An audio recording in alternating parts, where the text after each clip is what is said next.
Aleluias, glória a Deus, bom dia, a graça e a paz de nosso Senhor e Salvador Jesus Cristo seja com você, sua casa e sua família, em nome de Jesus. Bem-vindo a mais um Encontro com Deus, o nosso devocional, onde marcamos o encontro com o Senhor para estar crescendo no conhecimento da glória de Deus, em nome de Jesus, amém? Seja muito bem-vindo, se é a primeira vez que você está aqui no nosso canal, em nome de Jesus, e nós estamos ali com o projeto Aplicação Pessoal, aplicando a Bíblia à minha vida, extraindo lições preciosas da palavra de Deus para estarmos aplicando em nossas vidas, em nome de Jesus.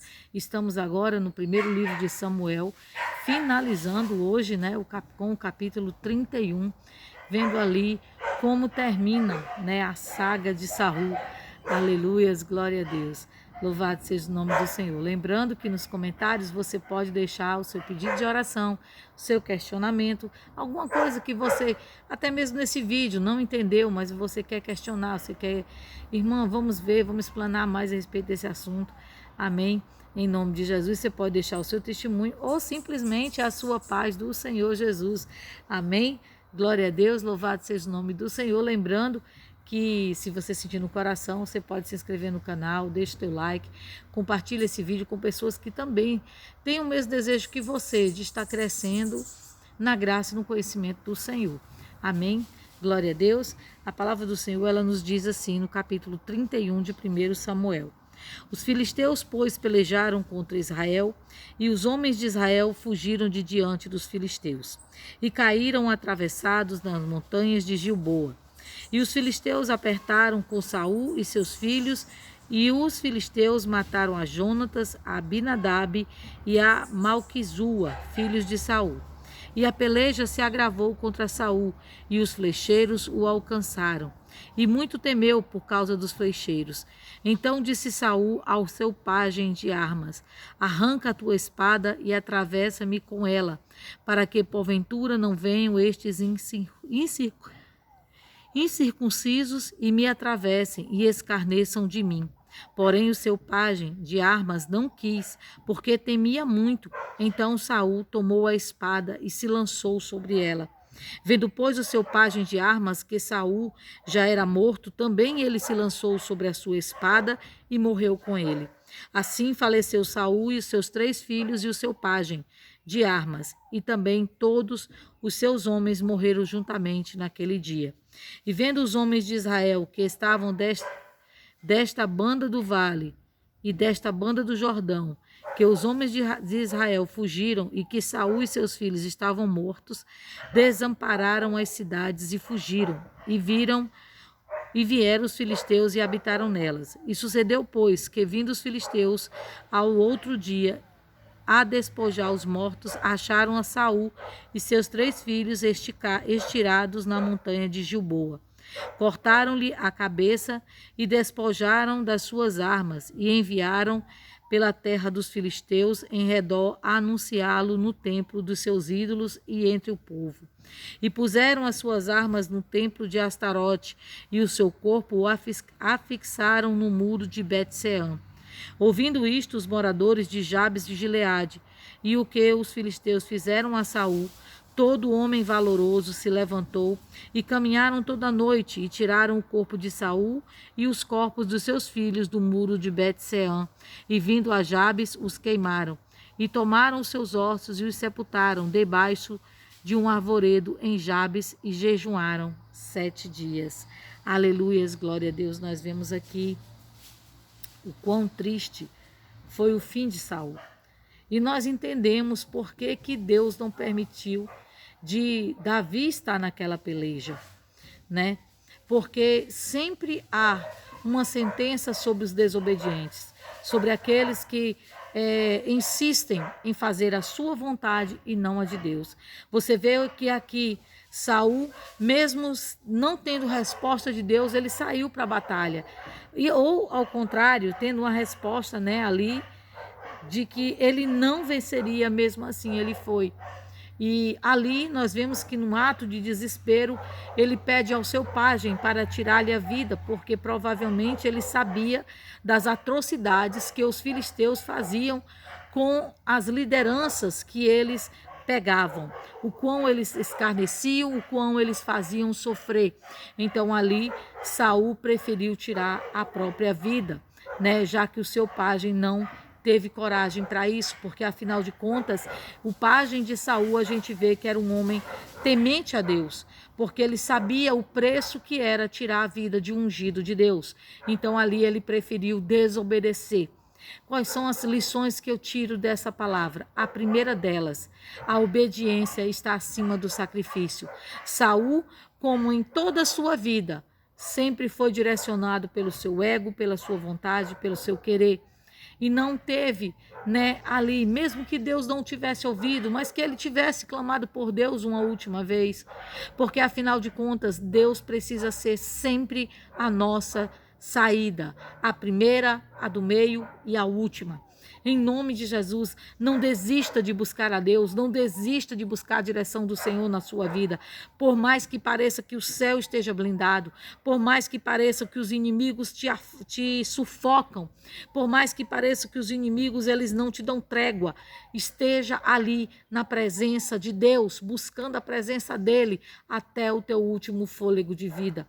Em nome de Jesus, não desista de buscar a Deus. Por quê? Porque Deus ele é misericordioso. A palavra de Deus diz que as misericórdias do Senhor são a razão de não sermos consumidos.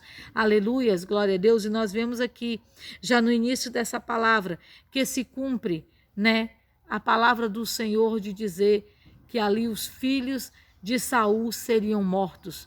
E realmente foram, inclusive Jonatas, né, morreu naquela batalha. Então nós vemos aqui que sempre a sentença da desobediência, ela não aplaca só a nós, mas ela aplaca aqueles a quem amamos. Por isso que nós devemos ter tanto cuidado, meus irmãos. Seja diligente em obedecer a Deus. Lembre-se que mesmo mediante a pior tragédia, mediante a pior adversidade, a gente sempre tem que estar buscando a direção de Deus. Por quê? Porque as nossas atitudes, as nossas escolhas, elas não afetam apenas a nós, ela afeta aqueles a quem amamos, aqueles que nos cercam.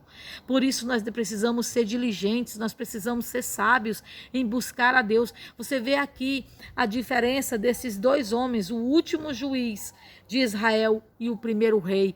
O último juiz foi Samuel. Samuel era um homem obediente, Samuel era um homem diligente, Samuel era um homem que honrava e obedecia a Deus apesar de qualquer coisa. E você vê que Saul era o contrário. Saul era um homem espontâneo, Saul ele não sabia esperar, Saul ele era imediatista. E por isso nós vemos o fim de ambos.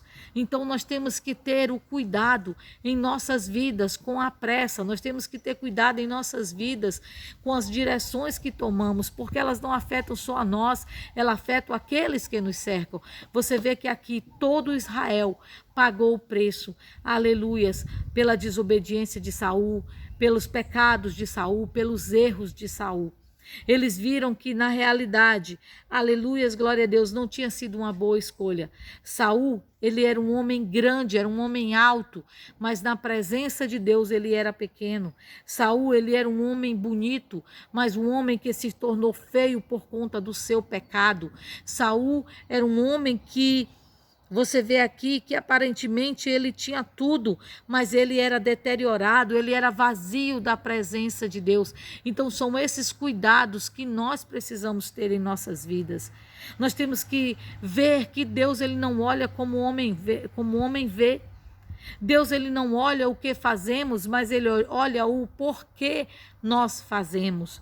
Quais são as atitudes que tomamos. Nós vimos nesse livro de 1 Samuel, aqui, né, a decadência do povo de Israel, quando eles decidem substituir a direção de Deus pela direção do homem. Nós vemos que Deus escolhe um rei segundo o coração de Israel, e esse rei não era segundo o coração de Deus. Mas nós vemos também que, mediante todo esse livro, Deus escolhe um sucessor para Saul, e esse sucessor é Davi, um homem que Saul deveria ter colocado do seu lado, um homem que Saul deveria ter abraçado, que Saul deveria ter levado junto com ele, mas o que ele fez? Ele se deixou tomar pelo espírito do ciúme, da soberba, da inveja, do engano. E isso foi a grande ruína de Saul. Saul poderia ter colocado Davi do seu lado. Essas guerras, essas mortes jamais teriam havido, porque Davi estava do lado deles e Davi era um homem segundo o coração de Deus. Coloque do seu lado pessoas que sejam diligentes, pessoas que sejam obedientes, pessoas que sejam realmente direcionadas por Deus e não pessoas direcionadas pelo seu ego e pela sua vontade. Tome conselho com aquelas pessoas que realmente são pessoas de Deus, aleluias, na sua vida. Nós vemos aqui durante todo esse livro de 1 Samuel que não só Saul pagou um alto preço, como toda a sua família. Aqui, salvo, escapou apenas um neto de Saul, que a gente vai ver lá na frente, que foi Mefibosete. E nós vemos que mesmo escapando, ele ainda saiu aleijado. Nós temos que entender que as nossas escolhas, ela tem um preço muito alto. Muito alto. Por isso que nós devemos a cada dia estar na presença de Deus. Existem pessoas que não creem em Deus. Existem pessoas que dizem, ai, o inferno é aqui. Ai, que não sei o quê. Aqui que já passa gente muito ruim. Gente, jamais o inferno vai ser aqui. Aqui você tem momentos de bonança. Aqui, por maior que seja a tua luta, por maior que seja a tua guerra, você tem momentos de refrigério, você tem momentos de alegria, você tem momentos de paz.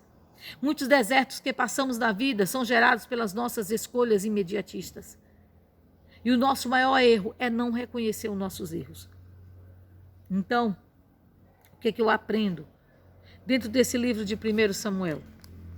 Dentro desse livro de 1 Samuel eu aprendi lições tremendas que eu levarei para a minha vida. Erros que eu não cometerei e procurarei, pelo menos, não cometer. Aqui eu vi a fé de Ana. Eu vi a fé de uma mulher que era escarnecida, uma mulher que foi massacrada por simplesmente não poder ter filhos. Mas vi também uma mulher que soube voltar para a pessoa certa, a sua dor e a sua aflição. E que ela teve a sua resposta, que foi ter ali os seus, se eu não muito me engano, 6 filhos. Samuel, e teve mais 5, para a glória de Deus. Nós vemos aqui que Israel sofreu, aleluias, com até ali, com sacerdotes, com juízes corruptos. Mas o povo quis um rei. Eles desejavam ser organizados como as nações vizinhas. Mas o estabelecimento da monarquia não seria a solução. A solução seria a obediência. A solução seria tão somente o povo estar rendido na presença de Deus. É por isso que muitas vezes a gente não vence, meus irmãos, é porque a gente não persevera. A gente começa na obediência a Deus, a gente começa com aquele fogo todo, aquela coisa toda. Aí quando vem a luta, vem a adversidade, vem um momento de dificuldade, em vez de a gente se apegar mais com Deus, a gente se afasta, a gente começa a buscar razões humanas, saídas humanas. Ai, porque Deus não respondeu minha oração no meu tempo. O tempo é o dele, não é o nosso. Em nome de Jesus. Nós vemos aqui Samuel ser levantado. Nós vemos o controle de Deus, o controle do rei. Nós vemos o preço da liderança, nós vemos o preço da obediência e o preço da fidelidade. Uma coisa que eu achei interessante aqui, no esboço que faz aqui na Bíblia de aplicação pessoal, é que diz assim: porque Deus é fiel, podemos contar com a sua misericórdia para as nossas vidas.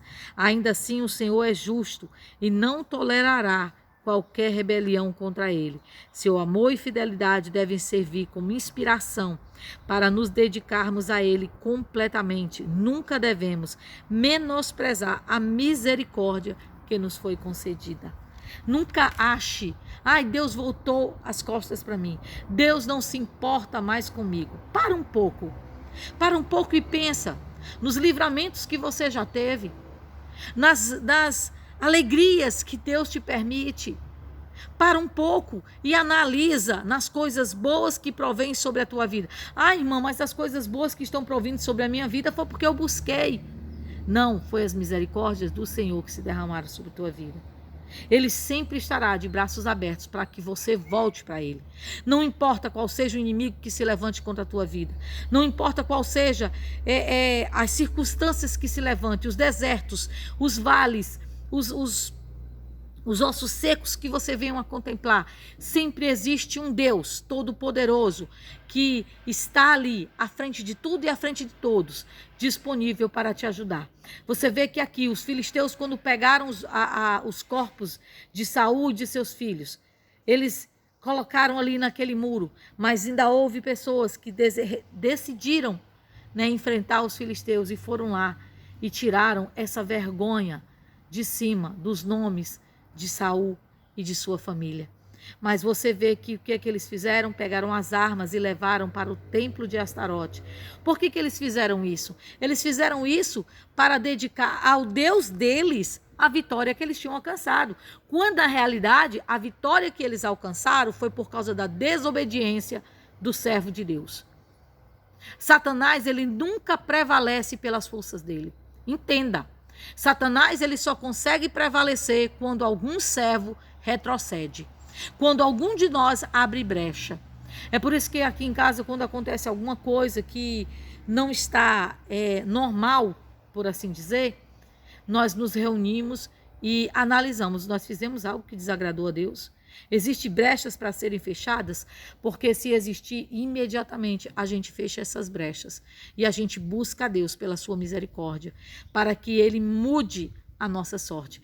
E graças ao Senhor Jesus, louvado seja o nome do Senhor, o Senhor tem nos alcançado vitórias tremendas em nossas vidas. Porque, meus irmãos, nós somos falhos.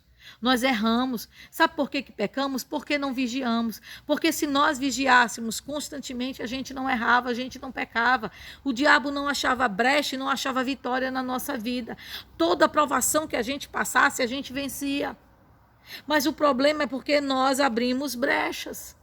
Deus nunca é o culpado, porque Ele sempre está pronto a abençoar. Você vê aqui que no resumo que é feito, né?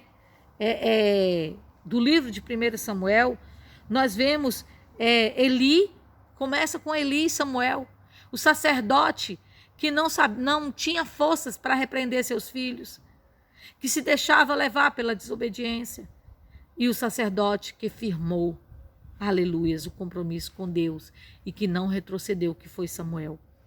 O sacerdote que, por mais que tivesse misericórdia de Saul, por mais que amasse Saul, Deus disse: Samuel, ele não vai mudar, ele não quer mudar.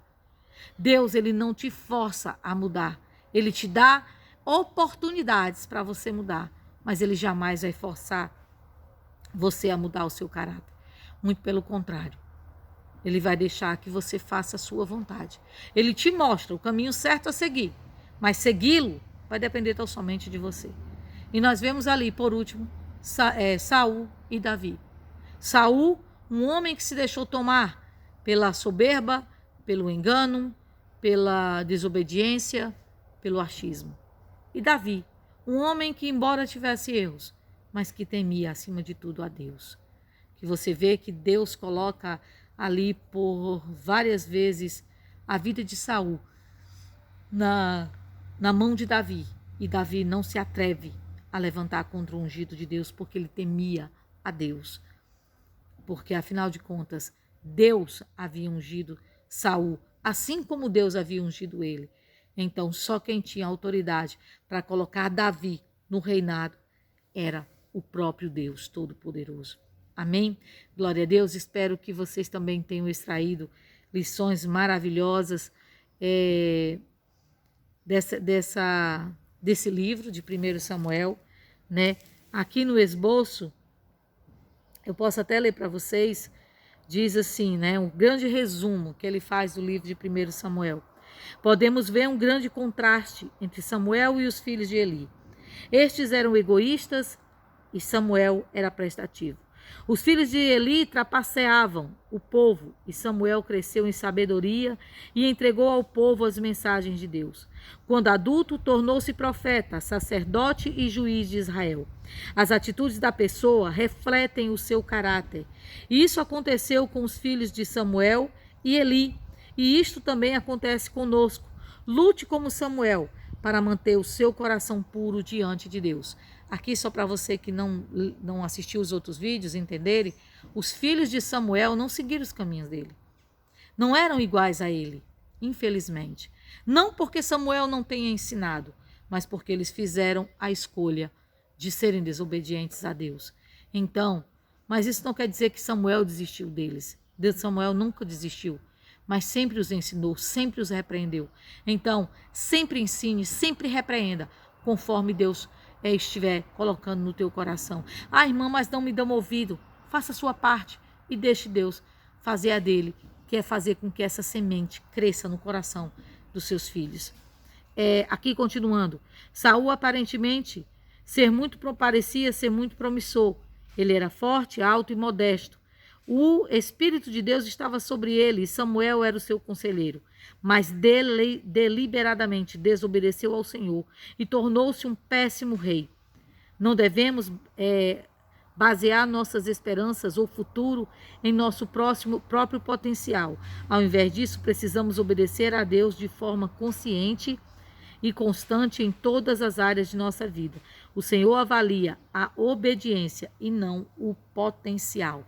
Deus olha, aleluias, não o que você faz, mas como você faz, a motivação pela qual você faz. Em nome de Jesus, seja, aleluias, aquele que permanece cheio da presença de Deus. Você vê que no começo o Espírito de Deus estava sobre Saul, mas depois foi retirado por conta da desobediência. E aqui continuando. Davi rapidamente matou Golias, mas esperou pacientemente Deus lidar com Saul. Embora fosse ungido para ser rei de Israel, teve que esperar anos até o cumprimento dessa promessa. As difíceis circunstâncias da vida e os tempos de espera costumam refinar, ensinar e nos preparar para as futuras responsabilidades que Deus tem reservado para nós. Aleluias, glória a Deus. Você recebeu uma promessa do Senhor. Deixa Ele te preparar, né? A nossa bênção, como eu sempre disse, sempre está preparada após a gente pedir. Mas Deus, Ele tem um tempo, um processo para nos preparar. Aleluia. Para receber essas promessas em nome de Jesus. Amém? Glória a Deus. E aqui finalizamos o primeiro livro de Samuel e nós iremos dar continuidade com o segundo livro em nome de Jesus. Amém? Glória a Deus, que o Senhor te abençoe em nome de Jesus e que possamos ter essa paciência, esse direcionamento de Davi em nossos corações para ter um coração segundo o coração de Deus. Amém? Deus amado, Pai querido, obrigado, meu Deus, por mais um livro finalizado. Obrigado pela tua graça, obrigado pela tua luz. Senhor, nos abençoa. Dai-nos, Senhor, um ótimo dia, uma ótima tarde, uma ótima noite. Que possamos estar na tua presença a cada dia, a cada instante, a cada momento. Senhor, coloca por terra toda seta do inferno, toda obra maligna, meu Deus, contra nossas vidas. Senhor, te apresento os que estão enfermos, meu Deus, coloca por terra toda enfermidade. Oh, meu Deus, coloca por terra toda contenda, todo mal, toda angústia, toda dor, todo e qualquer tipo de depressão, de angústia, de raiva, meu Deus, saia do nosso coração, Senhor. Que o nosso coração seja um alojamento do teu Espírito e não um alojamento, Senhor, de coisas ruins. Pai, que a tua bênção esteja sobre nossas vidas. Senhor, abençoa. Senhor, cada um que ora comigo, meu Pai, em nome de Jesus. E abençoa cada um que recebe essa palavra, Senhor, para fazer praticar em suas vidas. Que a tua bênção, que não acrescenta dores, seja com cada um. Te apresentamos os cadernos de oração, cada nome, cada linha. Cuida de nós, de nossa casa, nossa família. Coloca por terra, Senhor, todo o mal. Coloca por terra toda angústia, dor, toda tristeza. Coloca por terra toda enfermidade, toda má notícia, acidente, tribulação. Caia por terra em nome de Jesus e que tua bênção, Senhor, seja sobre nós, nossa casa, nossa vida e nossa família, em nome de Jesus. Assim nós te louvamos e te agradecemos, em nome de Jesus. Amém? Glória a Deus, o Senhor te abençoe. Fica na santa e gloriosa paz do Senhor Jesus.